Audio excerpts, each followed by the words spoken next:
What's going on, everyone? Welcome back to the Sportorium podcast. We are joined by Mike and James. Therefore, it's a hockey episode. I'm very excited. This is our second one, so it should be Yeah. fun. Well, last time we talked, what was that? It was an Islanders Rangers game, I Yeah, remember. yeah, But it hasn't been one of those in a while. So yep. Because the league is stupid. That's it. Let's talk about that first off. How I think we probably touched on it last episode, but just the way that they have games like set up, like there's no reason that there should be three rivalry games in a season. Like they should have. I'm not going to say like how baseball has it because clearly that's very different, but like how they have these series and like you can make it awesome. Like you could make a yearly stadium series for like the Islanders Rangers or even just like throw the Devils in there too. Like they could do so much more. yeah, no, I think they failed on this. Honestly, scheduling was kind of one of the crappier things. You saw teams that just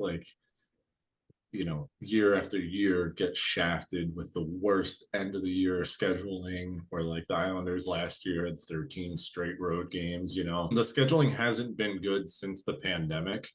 And that was the last time I was like, oh, wow, I kind of like this. And to your point, Steve, they had series, that was the time where we saw like a little mini 2 to 3 game series with teams. It was actually kind of fun because you beat the hell out of each other for a couple games and really get, the blood flowing, get the energies moving. So yeah, I would like to see something like that, maybe a little 2 to 3 game series rather than just like home to homes or home and homes, shall I say.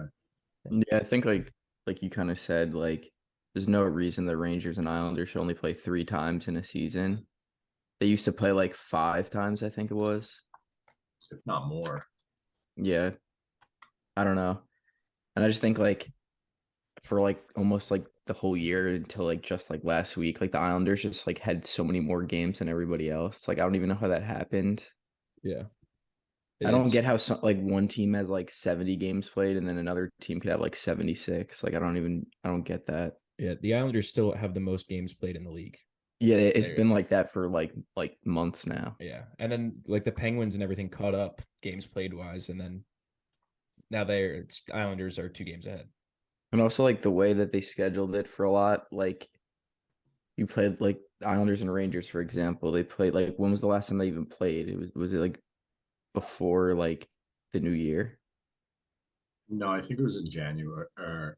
Yeah, it wasn't in But I January. remember they played twice like in earlier in the year, like literally like in a 2 week span. No, Or like it a close was span. before the New Year. Last time That's the Rangers and ridiculous. Islanders played was December 22nd. Yeah, it was right before Christmas. That's insane. That just doesn't make any sense. I think they really need to up it. If they need to have, I would be fine with not playing the Kraken or the freaking Arizona Coyotes. Granted, I know these things bring a lot of revenue and fans to those stadiums, but I'd rather see 5 to 6 Islanders versus Rangers games rather than going out and playing, the Vancouver Canucks twice a year. You know what I mean? Like, I don't need to, it should just be, I think baseball kind of did it this year where they have season series and like, for example, the Yankees and the Padres this year, right? The Padres are coming to Yankee Stadium this year, but the Yankees aren't going to Petco Park. But the following year, then the Yankees go travel to San Diego. Like that's a pretty good setup, right? You don't need to have it every single year that you're playing home and away each team. Could be a good way to alleviate that. Yeah, because like you have these teams in the East, like you just said. Like, what is really playing the Kraken and like the Canucks gonna do? Like, you're not playing teams that are even in your conference. Granted, you're gonna have to play those other teams, but like, I think you should play everyone in your division at least 5 times. Because it's kind of just it doesn't even make it fair almost because like you're fighting for spots in that division and you're only playing that team 3 times. yeah, Like I'd rather it even be more games than that. Those 4 point matchups are huge. Yeah, exactly. I mean, Year. look at oh sorry. No, go on. I was gonna say look at the Islanders and Penguins this year. The Islanders beat them all 4 times. If they didn't do even if the Penguins won one of those, that like gives them a huge advantage over us right now. Yeah. that's true. That's right. The playoff race is heating up right now. It's pretty much between, to me, the Islanders, the Penguins, and the Panthers. I mean, the Yeah. Sabres are kind of at this point on the outside looking in because they just have not been playing well. But I'd say it's probably between those three for the wild card in The the East. Panthers haven't been playing well either, though. Yeah, they haven't. So right now the Panthers are one game back from the Islanders, but they are 6 points behind, and the Penguins are 2 games back and 3 points behind. So it kind of, I mean, there's a lot of games to be played still. Anything could happen, but it's kind of shaping into Islanders Penguins. I don't want to Yeah, jinx it. a lot of those teams though are like close. Oh yeah, I mean Like even still. Like the Capitals and Sabres are up. still right there. Capitals still have a chance. The Senators even have a chance. Yeah, So Think about Boston, right? Because whoever Boston or whoever takes that last wild card spot is facing Boston. If you're the Bruins, who would you rather play? Pittsburgh or Florida? I'd rather play Florida, 100%. That's who I'm going with too. Pittsburgh is a they are a They're a sleeper. playoff team. They're a sleeper. They could come in and sweep the Bruins realistically. Like it wouldn't be impossible for them to do that. Granted, I don't think Florida either. I mean, Florida has a lot of great talent. You know, we haven't seen Bobrovsky at his best, but he could come in and like actually, steal a series if he gets back to his original form. But I think Pittsburgh with that, I mean, they got a veteran crew, so they can Yeah. definitely get in there. It's also like they're gonna play for everything because like those guys, it's like the last dance, like they were saying, like Letang, Malkin, Crosby. Yeah, I'm just getting hyped up, honestly, for a potential Rangers Islanders playoff series. I mean, like, I'm not trying to jump the gun, but, we're a second round matchup away from getting Rangers versus Islanders. And that hasn't happened since 1994, I think. And Not that's even, I think it was before that. no, it was definitely 94 because they, as you can tell, big on the, that year. Rangers took the Islanders in 4 games in um, that season's playoffs. So, but it hasn't happened. I mean, it's been 29 years now. So, it's kind of crazy. Been a little long since we've seen something like that. I don't think the Rangers and Islanders could play until the conference finals, though. Well, if Like the seeding. Islanders are in the first wild card spot, they would face Carolina, Yeah. and then the Rangers would be facing Jersey, and then whoever wins Jersey Rangers would go on to face Carolina Islanders. So the second round would be winner of Carolina Islanders versus winner of Jersey Rangers for the Metropolitan. that'd be awesome though. And I guarantee the Bruins or the Canes do not want to see the Islanders.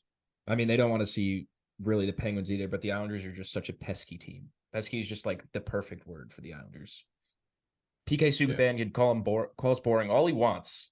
Pesky is the perfect word. I'd rather play Boston than Carolina, to be honest. It's, I mean, clearly Boston is the best team in the league right now. But then when you look at just like statistically how things have gone for teams that win the President's Trophy, it's not great. I mean, what was we were just talking about it recently. The last time that it happened was the Blackhawks, but that was on a shortened season. And then before that, it was like 2004 that the President's Cup, President's Trophy winner goes all the way to win the cup. So odds are not in their favor, even though they are a fantastic team. I just think the Islanders match up better against Boston than Carolina. You know what? I have to disagree. I think Carolina would be shaking in their boots against the Islanders. Carolina always beats us, though. Yeah, I don't know. It would be kind of tough to see. Carolina is one of those teams that they're very adaptive, right? Like the Islanders play a super aggressive defensive. Yeah, as weird as that sounds, they play a super aggressive defensive game, right? Like a very crash the net, throw it to the point, crash the net. Kind of thing. Carolina can match that play, right? Like they can still find a way to get it out of their zone quick and get it into their zone. But at the same time, they also have like struggles of cleaning up rebounds and stuff. They're not like necessarily the best team when it comes to defensive, I guess, collapsing formations. So I don't know. I think Carolina Islanders would go Islanders. I think Boston Islanders would go Boston.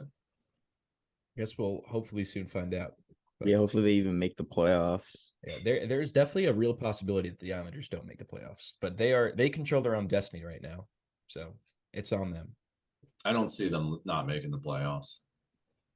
And I'm not saying that to jinx them. I'm saying that because they are just, I mean, yeah, they have a couple stinkers here and there where they can't find the net, but like all in But all, overall, they've been playing. Yeah, Sorokin plays great night in, night out. You guys have like the most frustrating defensive team to play against. And then the defense just quickly shifts to offense. And it's like, they're clicking at the right time in terms of finding what their game is.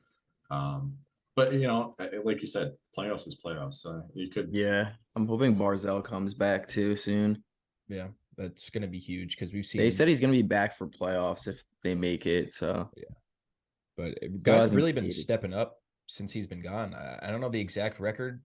It's like 11-3-2 or something since he's been injured, something along those lines. Yeah, I think But it's like 11-4-3 or something like something like that. that, yeah. But then you But see guys like Kyle Palmieri has stepped up big time since he's come back from injury. I mean, Bo Horvat has not looked great since Barzell has been gone, but other guys have stepped up big time. And Josh And Bailey's been a Barzal. healthy scratch now, and it's awesome. It's great to see. So yeah, I think like Barzell getting hurt like almost benefited the team and like the aspect of like now it's like all right, these people actually have to like figure out how to play offense without him just carrying the offense night in, night out. Like even him not getting points, but just like his style, if he's carrying the puck in like every time he's on the ice, yeah, it forced everybody else to like step up. yeah, Yeah. because they basically Otherwise they're just like standing. Sorry, yeah go on. I'm just gonna say exactly what you're gonna say. They're just standing and just staring at him. Yeah, it's like Exactly. weird. Yeah. Yeah. I just think it opened up the offense, and then like Mike said, they kind of like found their game. Yeah, I Yeah. agree. And Steve, to your point with Horvat, I think he's not the only one that struggled with a new team.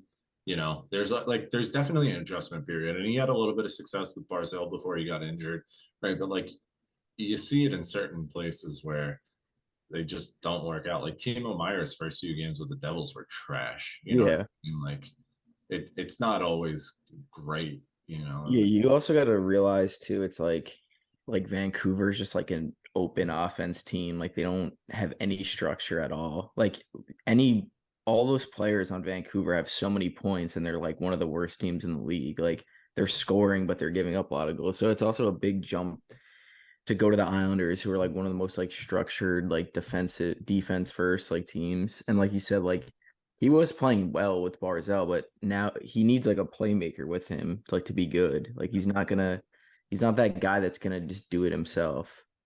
And it's not like he's playing bad. Like I watch every Islander game. It's just he's not putting the puck in the net. Yeah. Well, except for the empty netter last night. Yeah, that actually could be a good confidence boost for him now. Like, all right, Yeah, get the monkey off your back and yeah, That's for sure. yeah. But talking about the Canucks, since the trade deadline, they've been on a tear. They went in their last 12, they're 10-2, which is very interesting. And, yeah. It's like a little too late. oh yeah, absolutely. It's like now you're just destroying your like draft pick. Yeah, Oh basically. wait, no, didn't they trade it to Oh yeah, Detroit? they did. They did. And Yeah, that made no sense. They don't have a first round draft pick this year. No, they no, they might have one, but the one that the Islanders traded to them, they traded to Detroit. So you almost like that didn't make sense. yeah, I Yeah. forgot exactly what it was for. Like there was like a whole thing where it was like so they basically traded Bo Horvat for whoever they ended up getting for that first. It was Yeah. weird. Will Villiers is doing well there. In his 22 games since the trade deadline, he has 17 points. Yeah, it's good for him. Yeah. It was sad to see Bo go, but hey, I'll take the other He like Bo needed instead. a change though. I mean, Yeah, he's always been a good player, he was but kind of struggling. Yeah, he always had like that potential, like you see it, and you're like, he has it, but he just never could figure it out on the Islanders. yeah. He's a good guy though. I liked him, but Yep. it's a business at the end of the day. It is. Some Mike trades. said about Zuccarello still. Yeah. Zuccarello is my favorite player. I think he might be one of my favorite players of all time. He's honestly he's been killing it on the Wild like the last like 2 years or whatever. Gotta look up. He goes under the radar a lot. He does. Because I mean he's just talk about one of the grittiest, like best. First off, he's played 760 career games for 571 points, which isn't phenomenal, you know what I mean? But he's like, when he was on the Rangers, he was on a horrible offensive team. I mean, the highest goal scorer on the Rangers when Zuccarello was there was Nash, getting 30 goals a year. Zuccarello was like the team leader in 2013 or 2014 with 55 points. So, I mean, we're talking about a team that just did not score. But this year alone, he's got 65 points in 72 games. He was at 79 points in 70 games the year before. I mean, he just kind of has taken his game and accelerated it. It's amazing to see what that Minnesota Wild offense does, because I mean, you've seen Boldy, but like there are just a lot of people on that team that Erickson really dangerous. And their goalies like going off this year. Gustafsson. Yeah, he's been pretty good. Is that his name, Gustafsson? Yeah. Philip? I think it's Philip. Yeah, I didn't even know who he was until the Islanders played him. We couldn't score on him. I mean, that's not saying much because Islanders can't score on goalies that are like god awful a lot of the time. Yeah, they have the curse of playing well against really good teams. Yeah, it makes no sense. It really does. Play down to their level. It's almost like it's funny. It's like not even a joke anymore of like how the Islanders just like they play really good against good teams most of the time. And then bad teams they either barely win against or they don't win. Yeah. It's like an actual thing. Like I don't know the statistic for it exactly. Rangers do it too, honestly. Yeah. We make literally AHL goalies look like no joke. Yeah, it must be a New York thing. I don't know. It has to be. I truthfully think it is a New York thing. I think when people come to New York, and people have said this about the Rangers before, and I'm sure it probably applies to the Islanders too, because it's the same general area. But they say when they go into MSG, like I think Brady Tkachuk was the one saying it. He was like, I love playing in Madison Square Garden because I get amped up, and that dude owns the Rangers. I mean, he just scores every single time. I'm sure it's the same way with goalies too. You get in like this bright lights, big six mentality, and you're like, yeah, I just want to go off on these people, So, but yeah, Gustafsson is second in the league with a 2.01 goals against average. It's insane that's he has a good amount of games played too, because I know sometimes on the app you look and it's like there's people that don't even have a lot of games played. Yeah, no, he's first in that category. I think Mark. Yeah, okay, that makes sense. I think Sorokin has like 20 more games played than him, so then Linus Ullmark? No, Gustafsson. Oh, then Gustafsson, okay. Yeah. Sorokin, I think, has the most goalie games played in the league this year. Hellebuck. Actually, there's quite a few. Hellebuck, Saros, Vasilevsky, and Ottinger all have more or the same. Oh yeah, Ottinger has the same as Sorokin. But I mean, still, it's pretty impressive. Well, Mark only has 44. I mean, I don't know. It really makes also me 36 and 5. I mean, okay, this is a perfect example. Like, ridiculous. I'm not saying like Swayman's a good goalie, but like you look at like he's also fourth in the league for like a lot of these goalie stats. Like that just shows how Boston is like. Yeah. If you put Sorokin on Boston, he's having like the best goalie season ever. Like compared to what he's doing now on the Islanders, if you put that with the Bruins, like it's just ridiculous. And Ullmark is probably gonna win the Vezina just because his stats are just gonna win it. They're ridiculous, really. And he's a great goalie, but I mean, it has to do with the team around him a lot. Agreed. So, trade deadline. Both our teams are somewhat active. Rangers obviously much more active than most teams. So, the big ones, you got Tarasenko, and then after that, it's like, oh man, they got Tarasenko, they're out on Patty Kane, and then they made it work. And it was very sad to see. I still can't like actually like I see him in the jersey, but I just can't like I don't know. It doesn't make sense to me. Yeah, thanks.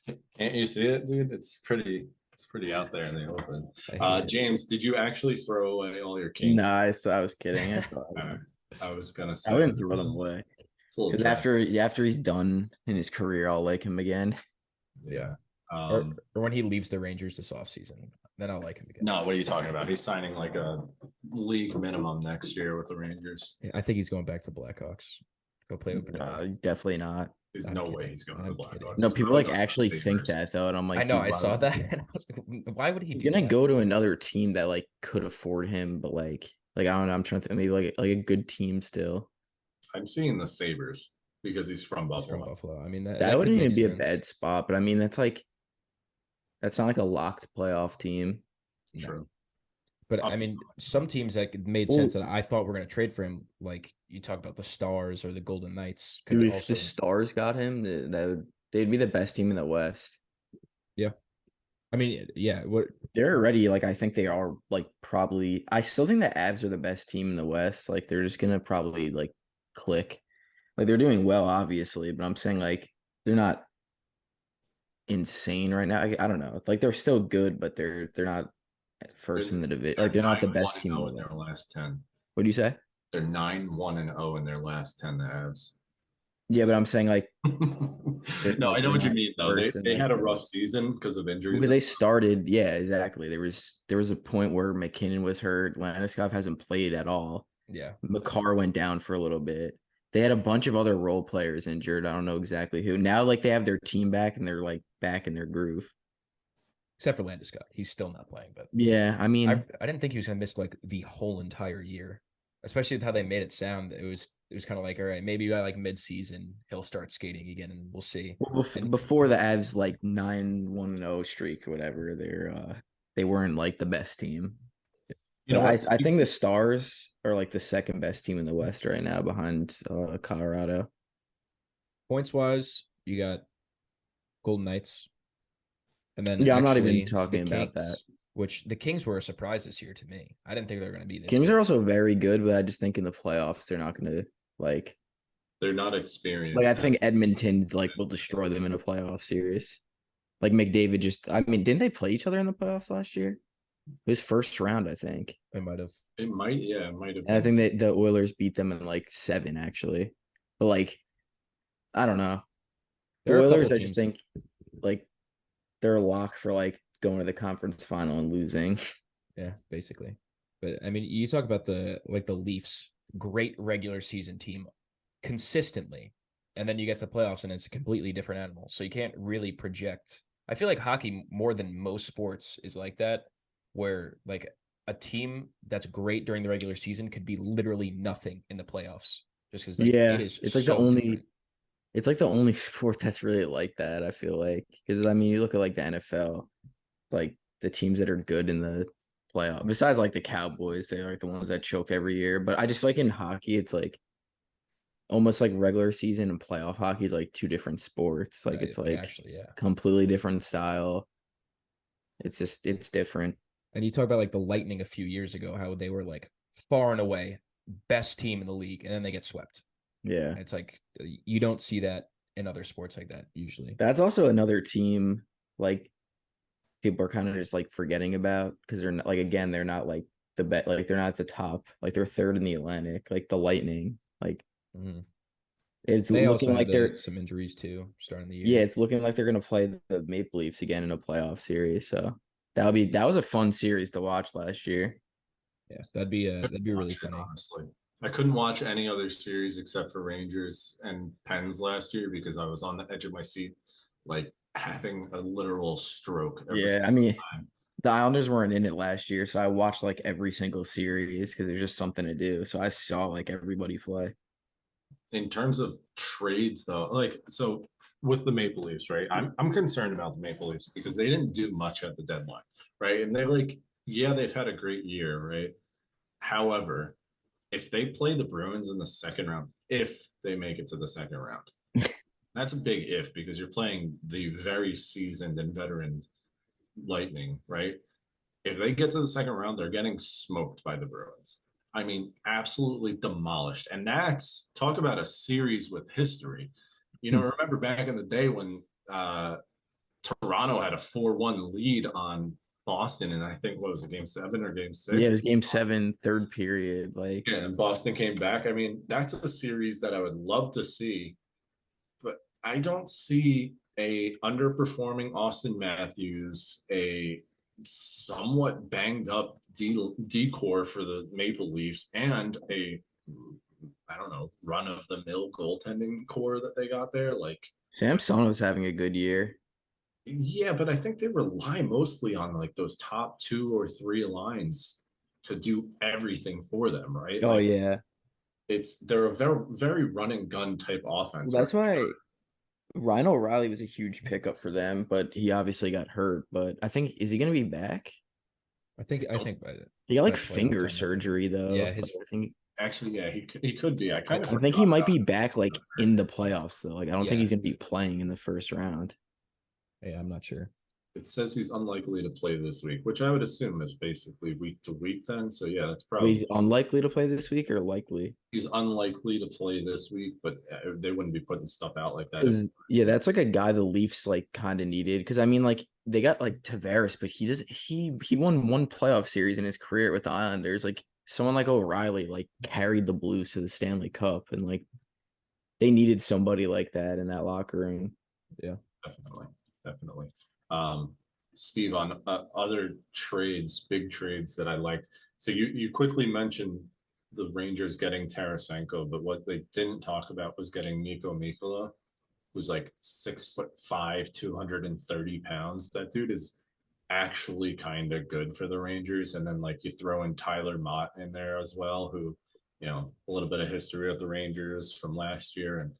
And I think the Islanders and the Rangers actually had one of the like the 2 of the best trade deadlines in the entire league, and that's super biased. Like I'm stupid biased about it, honestly.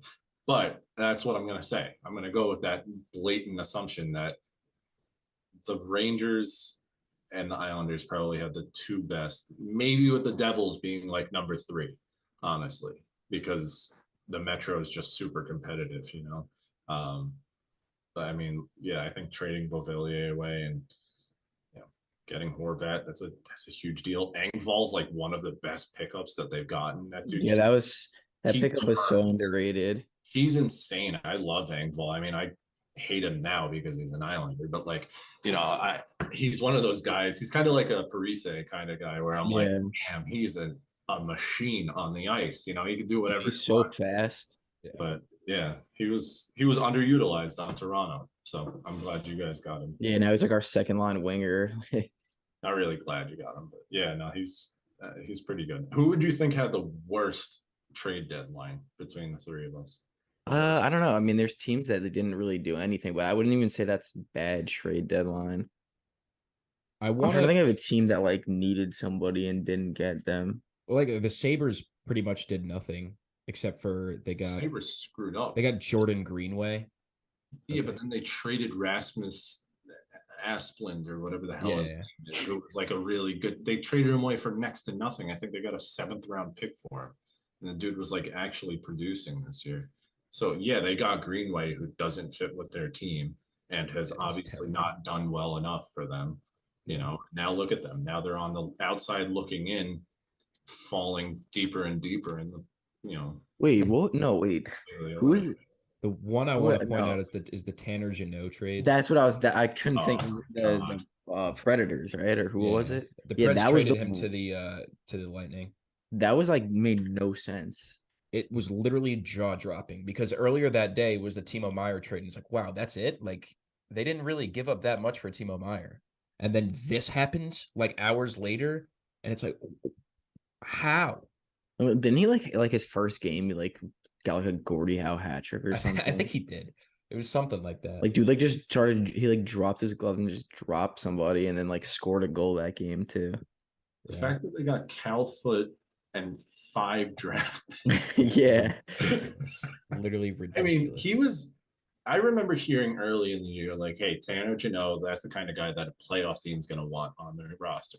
Because he's a hard hitter. He's really grindy, right? But Cal Foot, son of Adam Foote, Hall of Famer, is like very good. I forget exactly where he might have played college hockey, I think. But the dude was like actually pretty damn good. And the fact that they just kind of dumped him along with a million different draft picks, stupid. Yeah, Very and I'm also pretty sure that Cal Foot has more points than Tanner Janelle in the time after that trade. Oh, definitely. So it just unbelievable. So let's go to, instead of worst trade deadlines, because obviously that freaking trade for Tanner Janelle was pretty bad. What are like the worst players that you think got traded? Like something that, aside from Janelle, because we already kind of talked about that. Like, what is one of the biggest overpayments, and like why the hell would they trade this guy? And look at how badly he's done since they got him. And then also the best, like, who do you think's been the best trade deadline acquisition? So, James, who do you think? For best, I mean, probably Kane, honestly. It's kind of surprising. I mean, I can't really think of anybody else that's kind of. Well, are you talking about like just? I I'm think talking for like about, the like, future going into the playoffs, or like how they've been so far. well, let's do both. Why not? Let's Oh, say, I think. do you Well, think like I think going into the. prospectively? I think going into the future, like going like from here on out, like since it happened, I think Timo Meyer was a huge pickup for the Devils. I think that's going to help them a lot in the playoffs. And He I think definitely, Kane for the Rangers. yeah, he had like going I back to mean, Timo Meyer, Kane was he's just definitely been underwhelming right now, but that's not a move for like just 1 year. That's something like he's going to be a big part of that team for a long time. He's been Hopefully. kind of picking it up, honestly. I'm scared of the Devils in a sense because their offense is just so high octane. And then, James, what about worst? Like, who do you think was like the absolute worst trade deadline acquisition? Like, don't see why they would take him on. Don't understand like why they paid this much for somebody who literally isn't producing on their new team. I don't know, Bull Horvat. No, I'm kidding. Gotcha. No, I'm kidding. I think Horvat's gonna be fine. I don't know. I'm trying to think. I need to kind of like pull up like all the people because I can't think right Yeah, now. I was trying to look at it. Honestly, one of them that kind of passes me by, and obviously Rangers bias, but Vitaly Kravtsov going to the Canucks for like a 5th round pick, and he has been a healthy scratch and only has 1 point in like 20 games. That's pretty terrible. And people were spazzing out about this dude. They were like, he's the future of the Rangers. Why are you not going to give him a chance? Gallant doesn't know what he's doing, blah, blah, blah, blah, blah. And he's a healthy scratch, and he's getting absolutely nothing done on Vancouver. And next, in the free agency period, he's probably going to be like, oh, yeah, I'm going to go play in Russia because I'm a whiny little bitch and I don't want to deal with this. The dude, he was such a crybaby on the Rangers. He was the one that like requested to go back to the KHL, wouldn't play on Hartford, was getting pissed off that he didn't have much time. It's like, dude, you got to learn your role and figure things out. So that's my pick for worst guy. Steve, who's your worst trade deadline acquisition? I think that's obviously terrible, but the Jordan Greenway one, because I follow the Sabres a bit to know enough that was like the time it happened. It was like that's not really what we needed. Like goaltending was a huge thing for them, and there were goaltenders available, and then they go and get like he just hasn't really done anything at all, and they give up like a decent amount for him, so it's bad. I looked it up. Kravtsov was actually traded for a 7th round pick and a prospect. Still don't think it's like you would have to pay me a little bit more to take somebody like that. But yeah, I agree, Steve. This was just like I just thought of this because I saw it. Nick Ritchie and Brett Ritchie getting traded like for each Yeah. other. That was really funny. Yeah, how They many times do probably you think that's happened in NHL history? So that was the first time. I think that was one of the. Yeah. All right. Well, that concludes this episode of the Sportorium podcast. Hope you guys enjoyed. Till next time.